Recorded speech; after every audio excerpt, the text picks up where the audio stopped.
पहले गुजारे भत्ते की बात हुई थी तो इसी प्रकार आकर के कपड़े फाड़ करके चिल्ला रहे थे। और भदौरिया साहब भी एक बात कह रहे थे, साहब आप जनगणना, जातिगत जनगणना लेकर के आइए। अरे राहुल गांधी जी की जाति पूछ ली गई संसद भवन के अंदर तो अपने कपड़े फाड़े ले रहे थे। भाई जाति कैसे पूछ लिया, जाति कैसे पूछ लिया, और यहां आप जाति जनगणना की बात कर रहे हैं। हाँ, दूसरी बात आप कह रहे हैं पहले सबको बिठाइए, चर्चा कीजिए। अरे बिठाएं, 1-1.5 मिनट भी नहीं बोला है प्रधानमंत्री जी ने, तब तो आप कपड़े फाड़े ले रहे हो टीवी पर। हाँ, और आपको बिठाएंगे तो आप क्या करने वाले हो? तो इस कारण से इनके कथनी और करनी में अभी तक क्या था कि ये बाकायदा 85% लोगों को बिल्कुल दरकिनार करके रखा गया था, हिंदुओं को बिल्कुल दरकिनार करके रखा गया था। हाँ। अब ऐसे कानून लेकर के आ रहे हैं। भाई किसी, अगर प्रधानमंत्री जी ने लाल किले से हिंदू या मुस्लिम किसी प्रकार की बात की हो तो डिफरेंट बात है। अगर उन्होंने कहा हो कि नहीं, मतलब आप लोग ये कह रहे हैं चाहे 3 तलाक का मसला हो, चाहे यूसीसी हो, मानना ही नहीं उसके जरिए रंगरेज जी वो ये कह रहे हैं कि उसके जरिए केवल सभी महिलाओं को, सभी लोगों को समान कानून अधिकार। एक मिनट और बात करूंगा। यहाँ बात हो रही है, खैर अरशद मदनी जी का एक बयान आया था 6 फरवरी 2024 का बयान है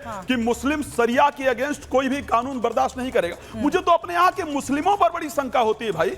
यूनिफॉर्म सिविल कोड अगर आप उठा करके देखेंगे, बांग्लादेश में है, पाकिस्तान में है, सऊदी अरब में है। अरे आप सोचिए भाई, वहां के लोग मुस्लिम नहीं है, इंडोनेशिया के अंदर है, वहां के लोग मुस्लिम है। आप लोग कौन से मुस्लिम आए हो भाई जिनको बिल्कुल अपना अलग कानून चाहिए? यूनिफॉर्म समान नागरिक संहिता कानून आपको नहीं चाहिए। रंगरेज जी, एक देश में इतने कानून जो महिलाओं के हित की बात कर रहे हैं, उस पर जवाब दीजिएगा। देखिए, जब हमारे मोदी जी राष्ट्रीय मंच से खड़े होकर ऐसे बोलते हैं तो वो दिखाते हैं कि वो मुसलमानों से कितनी नफरत करते हैं। और एक बार मुस्लिम का नाम लिया है, अच्छा एक बार चलिए मान लेते हैं, इस देश एक बार मुस्लिम का नाम लिया है, क्या अगर एक बार भी मुस्लिम, मैं आपके बीच में बोला था, आपके बीच में नहीं बोले, मत बोलिए, सुनने दीजिए, पहले सुनने दीजिए। अरे भाई साहब, आप कोई आप जैसे लोग कहीं पे लेकिन रंगरेज जी, नहीं मुझे बताइए, मेरी आवाज को दबाना चाहते हैं तो आपसे तेज आवाज है। ये बताइए, इसमें नफरत वाली बात कहां से आ गई?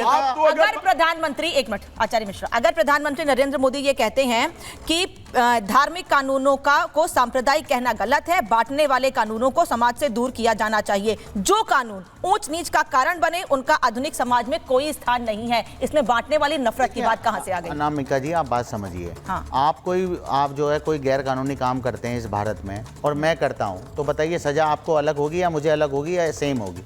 मैं ये पूछना चाहता हूं। गैर कानूनी काम क्या है बताइए? जैसे मैं यूसीसी लेकर आना, सबके अधिकार की बात करना। सुन तो लीजिए अनामिका जी, मैं अगर कोई हत्या करता हूँ, चोरी करता हूँ, तो सबके लिए सजा हमारे संविधान के अनुसार बनी हुई है।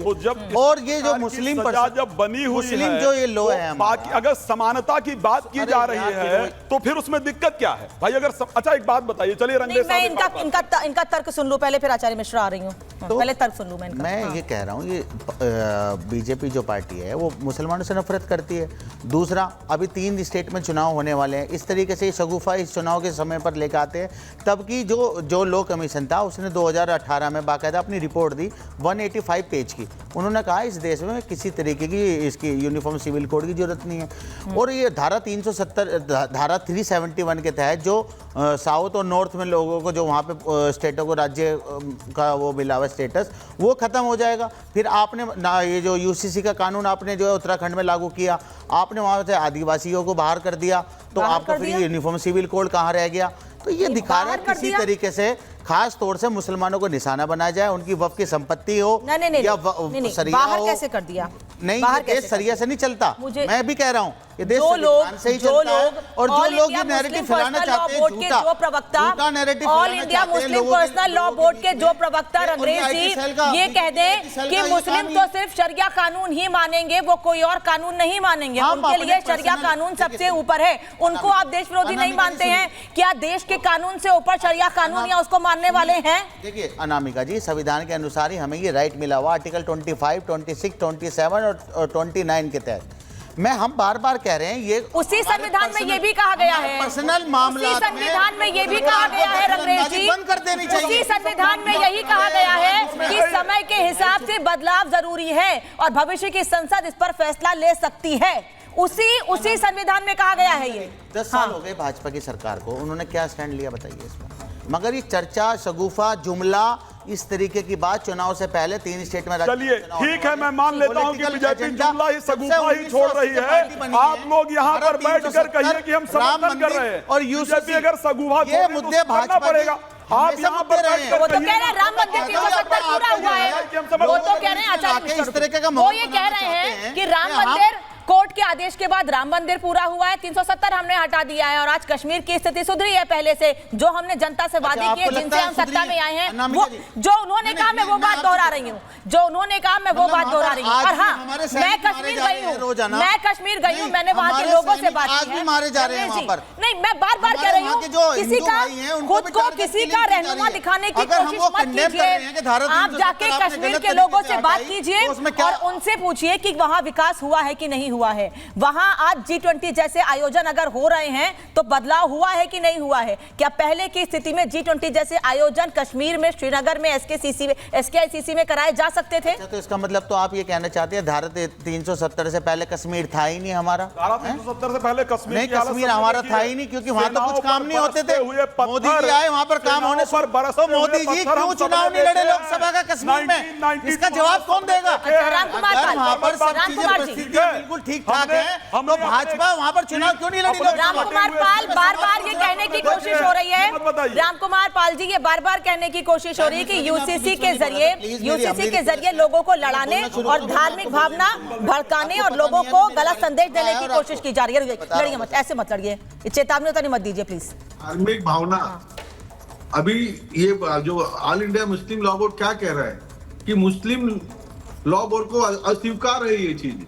और दूसरी बात ये कहता हूं कि कह रहे हैं बातचीत भाई, वक्फ बोर्ड के लिए अब्दुल के रहमान ने जेपीसी का ऑर्डर दिया था ना, 41 सेंटेंस उन्हीं के थे, जेपीसी के बाद ही सदन में आया हुआ है, लेकिन फिर भी अपनी जेपीसी की बात न माने वापस जेसीपी में गए। लेकिन दूसरी बात मैं कहना चाहूंगा अनुराग भदौरिया जी से, भदौरिया जी ये बताइए कि जो पीडीए आप करते हो, पीडीओ को कितना फंड दिया आपने? कौन सी संस्था दी भदौरिया जी, आप बताइए? कोई दी है मौलाना आजाद बोर्ड जैसी, कोई अल्पसंख्यक बोर्ड जैसा बोर्ड दिया है आपने? पीडीए सिर्फ चिल्लाते वोट लेने के लिए। अरे छोड़िए, एम की बात छोड़ के वाई को कितना दिया है कितने सरकारों में आपने, जहां सत्ता में रहे? एम वाई यादवों ने आपको जगाया है, जिताया है, बनाया है, आपने कितना बोर्ड उनको दिया, कितना सरकारी फंड दिया भदौरिया जी? यही देश पूछता है आपसे। कितना उनको आर्थिक सहायता की, नौकरियां दी है, मानूंगा, नौकरी के अलावा एम को क्या दिया आपने? राम कुमार जी, मैं ये बिल्कुल नहीं चाहती हूँ कि यूसीसी से ये मामला भटके, इसीलिए जब अनुराग भदौरिया ने जिक्र किया उत्तर प्रदेश शिक्षक भर्ती मामले का, तो मैंने उनको भी रोका था। भदौरिया ने कहा मीटिंग, अनुराग भदौरिया ने कहा था कि मीटिंग नहीं होती, जेपीसी का निर्णय किसका? वो ये कह रहे हैं सबके साथ निर्णय होना चाहिए था। वो ये कह रहे हैं अगर आप यूसीसी लाना चाहते हैं, अगर आप कोई ड्राफ्ट तैयार कर रहे हैं, तो ऑल पार्टी मीटिंग होनी चाहिए थी और सभी नेताओं को, सभी पार्टियों के बड़े नेताओं को बैठा कर उस पर बातचीत होनी चाहिए थी। नहीं